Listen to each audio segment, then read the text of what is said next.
La cigarette, un meurtrier qui peut se passer de complice.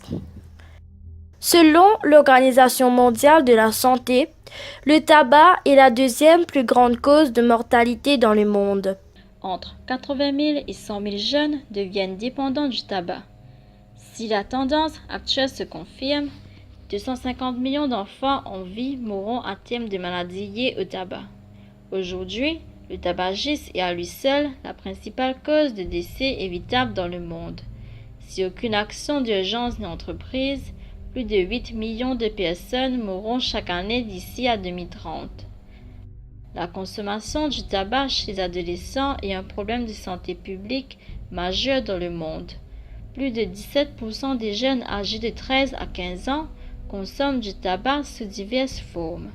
Aujourd'hui, 9,5 des étudiants fument des cigarettes et un étudiant sur 10 consomme des produits du tabac. D'autres que les cigarettes, par exemple les pipes, le tabac sans fumée et les bidis. Il n'est pas nécessaire d'être exposé des années pour en subir les conséquences. En effet, suite à l'inhalation par les non-fumeurs des produits toxiques tels que le monoxyde de carbone, goudron, particules ou nicotine présentes dans la fumée de tabac, on retrouve des taux significatifs dans leurs urines, ces substances responsables de la survenue de cancers, de maladies cardiovasculaires et de maladies respiratoires. Quant aux fumeurs, qui cumulent ainsi les risques liés au tabagisme passif et à leur consommation active, ils sont les victimes d'une véritable double peine.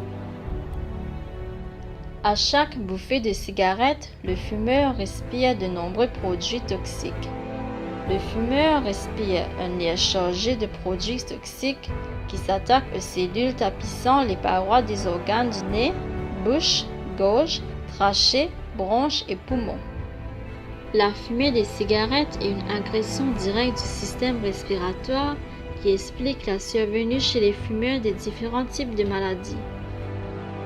Dans la Convention cadre pour la lutte anti-tabac, ratifiée par la France en 2004, l'Organisation mondiale de la santé confirme que l'exposition à la fumée de tabac entraîne la maladie, l'incapacité et la mort.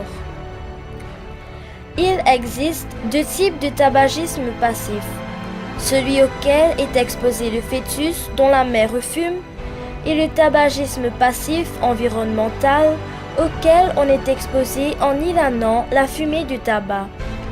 La fumée de tabac est particulièrement dangereuse dans la mesure où il n'existe pas de seuil minimum d'exposition sans risque pour la santé.